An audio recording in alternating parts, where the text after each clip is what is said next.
Ezekiel Kralin has been sending me stories. He's about 3 months behind, or I'm about 3 months behind his latest story, but I'm only reading them once a week, and he's been busy. A Universal Archetype. This is by Ezekiel Kralin.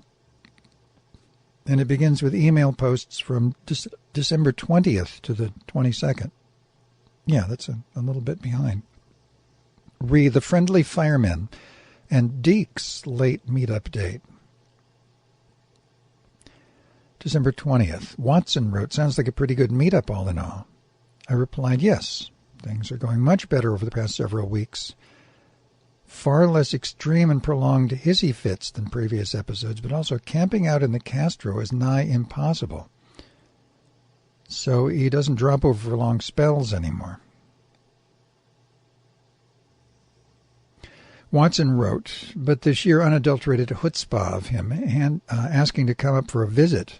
He knows perfectly well that that ain't going to happen, and by now he knows your resolve, so why does he do it?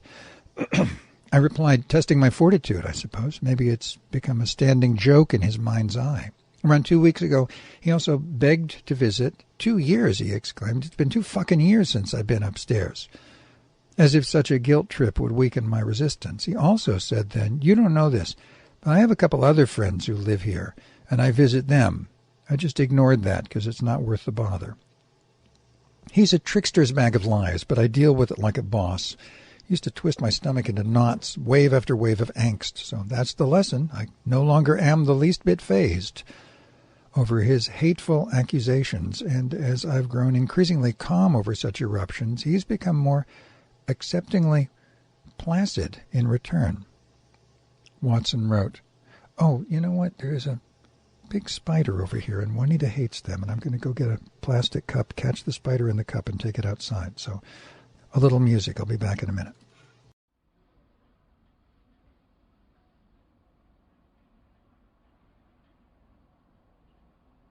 Like 25 after 3, I got the spider, giant spider, long legs. You know, they're the kind of spider I like the most because they eat all the bugs that bug you, you know, that make you itch and that are too small for you to see, and so you don't know they're even there, but of course they're there.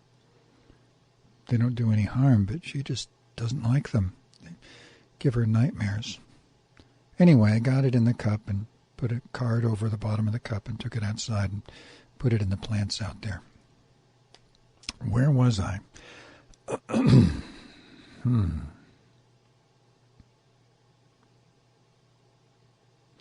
I'll pick it up where Ezekiel writes, he's a trickster's bag of lies, but I deal with it like a boss. He used to twist my stomach into knots, wave after wave of angst. So that's the lesson. I no longer am the least bit fazed over his hateful accusations. And as I've grown increasingly calm over such eruptions, he's become more acceptingly placid in return. Watson wrote, imagine if you ever did let him in for just a minute, how hard it would be to get rid of him. I replied, oh, he'd leave shortly. He gets restless indoors after several minutes, but that would open the door to repeat visits, which I could not tolerate.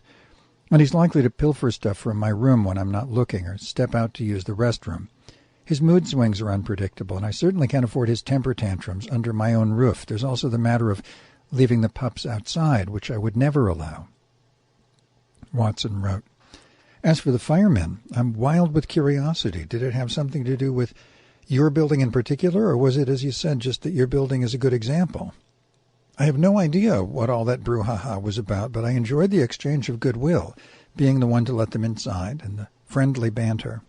Watson wrote, the nattering idiocy of pop Xmas music trickles down on my head from the Muzak speakers. I can just barely tolerate it, just barely. I replied, certainly not in your home. You must have been in a supermarket or other public space when you emailed this. Yes, Xmas music is the worst. I'd rather be subjected to rap music, and that's saying a lot. I will soon compose my next email to the attorney. I've been mulling it over for some days now, figuring out how best to use my words. I'm almost there. Side note, Mr. Raskin's testimony at the last January 6th committee public presentation was stolen by that remarkably handsome stud muffin standing behind him, and to our left, in clear view, Of all the drooling viewers, including yours truly, I presume he's one of the bodyguards, though perhaps Archangel Michael himself, to see to judgment's victory. I just wonder why the committee would allow such a crotch-creaming distraction from the important words spoken by Raskin et al., history-changing words, in fact.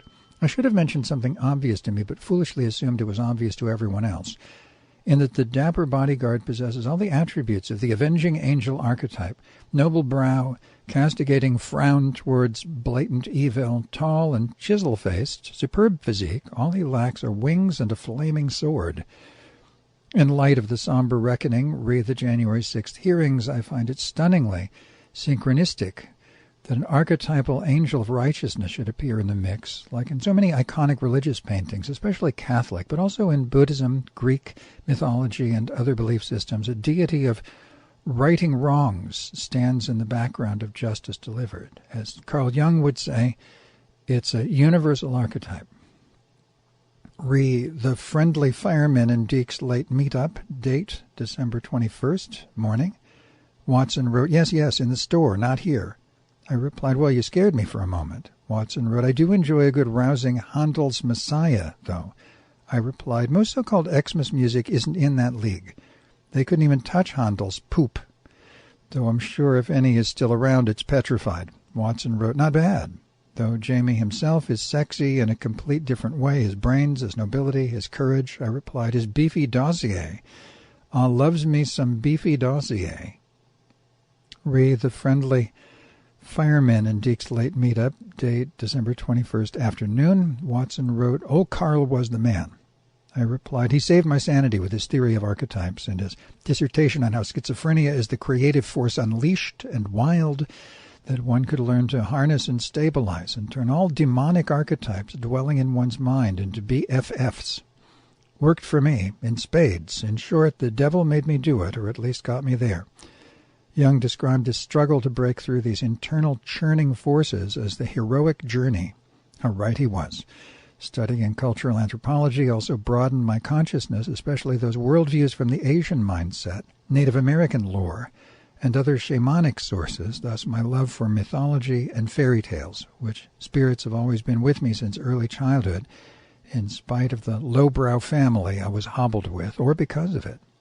Subject, Deke's remarkable ability to thrive, date December 21st, late afternoon. Living on the streets as he does, and for so many decades, I'm impressed how well he manages all the challenges that come with that and how he keeps himself occupied throughout each day. He is rarely bored and hardly ever complains about his life situation. What gripes he does have seem to all be focused on this bedeviled pilgrim. He's even in good spirits when the clouds gather and dump tons of rain on him.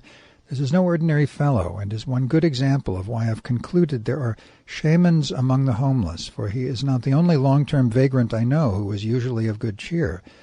They are just uncommon. This in spite of some flaws he possesses, so I thought to bring this up after my many recent criticisms to balance the equation.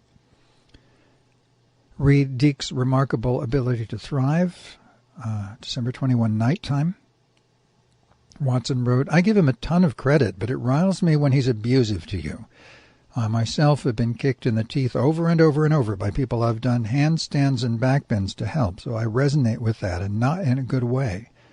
I replied, he is changing for the better. Though it's been a dragged-out uphill struggle, his abusive aspect is just under the level where I'd walk away from him for good. In fact, I would have done that already if it weren't for the pups. And his abuse is not beyond my control, nor does it include outright harassment or physical attacks. He no longer lashes the doggies to an upright bike. He is more attentive to their comfort, and he no longer explodes so vociferously like he used to.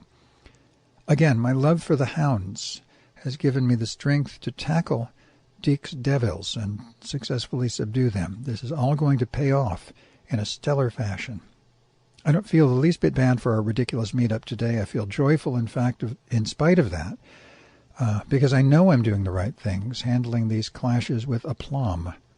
I appreciate these challenges because they make me a better person, and having such sweet, furry angels in my world is the double frosting on the cake. I'm turning the agony and the ecstasy into 100% ecstasy, thanks to the compassionate path of my bodhisattva premise.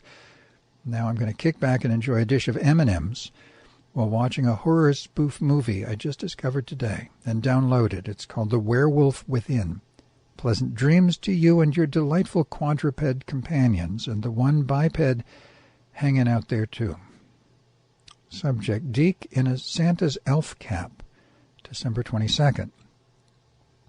Doggies still in their jackets, and green sleeping bag I gave him several days ago, laid down for their comfort. I didn't have to ask him to do this. He had everything set up before I came downstairs. I have another sleeping bag, same type. They only cost $17. I can afford 2 more this month, plus 4 more sweaters, $9 each, and I'll still have over $250 remaining this month after deducting another $100 for the rest of his December allowance. Dog food expenses are caught up into early January. Looking good. He, of course, asked for an advance on this Sunday's $50 payment, and I just gave him $50 yesterday. I said, "No, too soon. Wait till Saturday, Christmas Eve. I could really use it today," he exclaimed. I just ignored that, and he did not press further, but calmly went ahead tending to his morning routines while waiting for his devices to charge upstairs. So they're still outside now. The visitor has departed. Sun is shining. The pups ate well and are warm and cozy. He just called me back down to take a small power pack upstairs for a recharge. He couldn't find it earlier. It's down to 0%, so I guess he'll be out there for 2 more hours or so. Fine, it's a nice day, but he just won't let me spend some time with the doggies while he's visiting. When I came down for the power pack, Flacco rolled over for a good belly scritching, which I gave her, along with rubbing Lucky's neck and back. Less than a minute later, Deke said, "Enough of that. Just go back inside and plug in the charger." Flacco raised her little head to gaze up at me as I opened the gate and looked back with regret.